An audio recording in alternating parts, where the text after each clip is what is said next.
Hey folks, this is Rhykker. Diablo 3 patch 2.5 features have been revealed. You can check out our video on that for the full details. And while just about all the new stuff seems awesome, there's one new feature that the community is sort of divided on: Primal Ancient items. These are even rarer versions of ancient items that can roll even higher stats. And it's looking like those stats are 30% higher than ancient items, or roughly 70% higher than regular items. And it seems like you have about a 1% chance for a legendary to roll as a Primal Ancient. A lot of people are upset about this, and as I said on my last video, I don't quite know how to feel yet. But I do know that I did not immediately love the idea of Primal Ancients the way I loved all the other 2.5 features. But really, who am I, and what does my opinion really matter? If only we can ask someone who knows a lot about action RPG design but doesn't work at Blizzard. You know, maybe someone who's been president and CEO of companies that have made action RPG games or games with ARPG elements. Maybe someone who was one of the lead designers of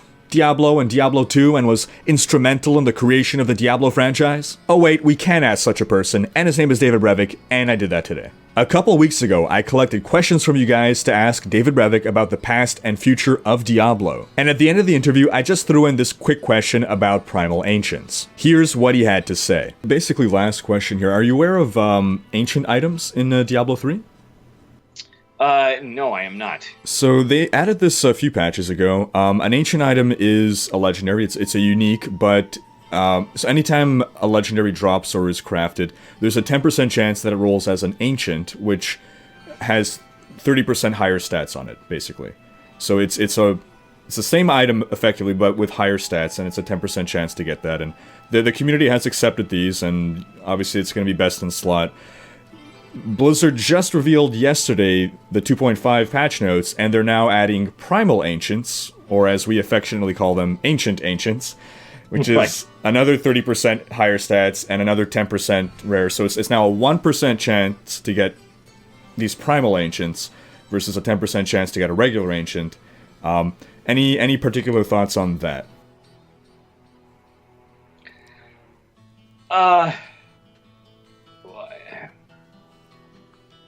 You know, I think that there is a delicate balance when it comes to randomness. And I don't think that we particularly balance some of the runes very well with Diablo 2. And so when something is so rare that it feels like you'll never get it, and it seems like the only point is for me to grind the hell out of this till I get lucky, is not as enticing as, for me, as it is like I feel like I really have a chance to do this, right? Hearing that sounds like, oh yeah, it's going to be the best item. I would love to get all Primal Ancient gear or whatever.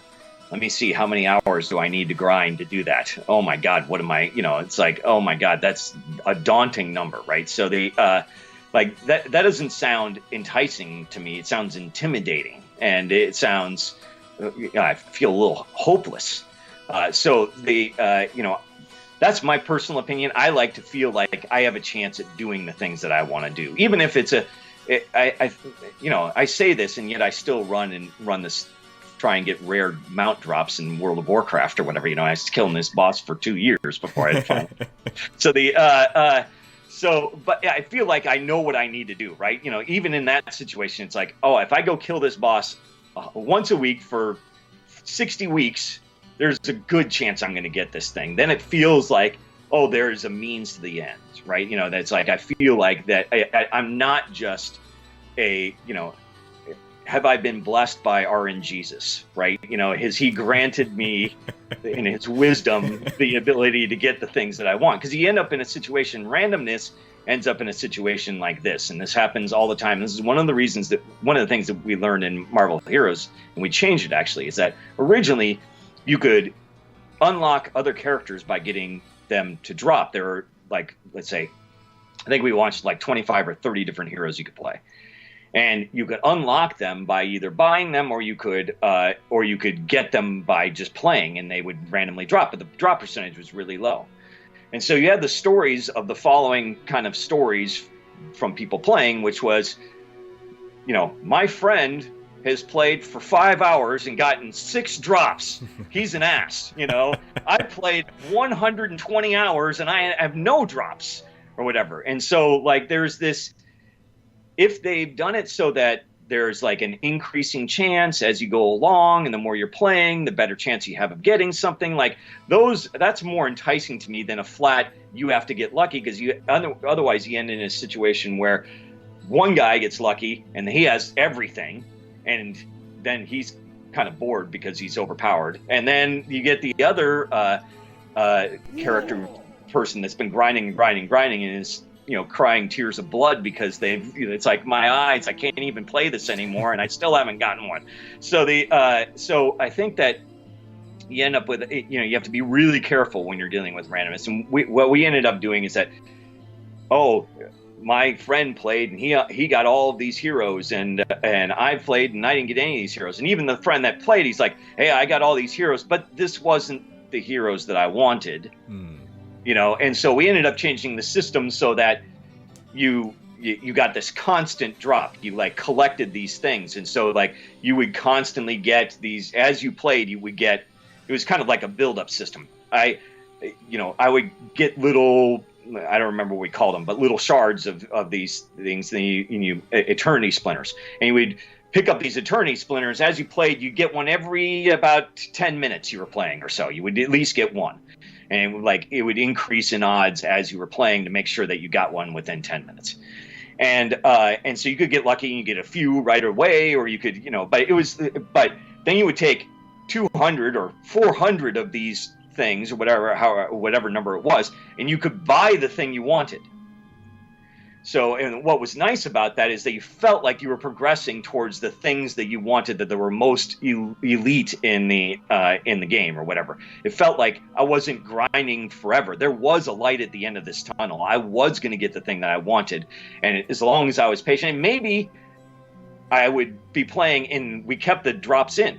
You could just get lucky, and it could just happen. A drop could happen, and I could still get lucky, but if I'm not getting lucky, there's kind of insurance that I'm not getting lucky. And so I think you have to be very careful about how rare things are. If you get into ultra random, ultra rare stuff, you end up in a situation where people just are angry. That's my own personal philosophy. Great insight. Great insight. Own personal experience. Because I've known games where it's like, it feels like, as that hopeless that I'll never get what I want. So I just need to specify here that throughout the interview, David had good things to say about Diablo 3 and the devs. He does not believe that Diablo 2 was the perfect game. You heard him admit that Diablo 2 had some balancing issues with the loot drops. And he stressed that it took years and many patches for Diablo 2 to get to the point that we all fondly remember. So he wasn't at all putting down Diablo 3 or the devs or the direction that they took. Even though there were some things he would have done differently, he just chalked that up to his own personal preferences, without implying that it's the better decision. He comes across as a really humble guy, and he doesn't pretend to have all the answers or know what's best. Also note that his comments here are completely off the cuff. He never before heard of ancient items, let alone Primal Ancients. So he hasn't put the amount of thought and reflection into the idea of Primal Ancients that the Diablo 3 devs have put. These are just his initial impressions. Now you heard him talking about Marvel Heroes, an MMO ARPG that he developed as the head of Gazillion Entertainment, and I think he raised an interesting idea. What if there was some way to collect something that could eventually be cashed in for a Primal Ancient without the RNG element? Currently, you can collect bounty materials and souls and then just keep re-rolling in the cube until you get a Primal Ancient, but that doesn't remove the RNG element, which can lead to immense frustration. So what if for a much higher cost, you can get a guaranteed upgrade for an ancient item into a Primal Ancient? Food for thought. Let's hear what you guys have to say. Also, I'll be parceling out my hour-and-a-half-long interview with David Brevik into shorter, more digestible videos, which I'll release over the coming days/weeks. So stay tuned for that. He has some really insightful things to say about action RPGs, about the future of Diablo, and about the past of Diablo. I may put up the whole unedited interview as a behind-the-scenes video on Patreon, but I know most of you don't want to watch a 1.5 hour long video. And that wraps up this video. Thanks for watching. Leave a comment with your thoughts. Do you guys like Primal Ancients? If you like this video, please share it, check out these other videos, and subscribe to join Rhykker's Raiders to keep up with all things Diablo.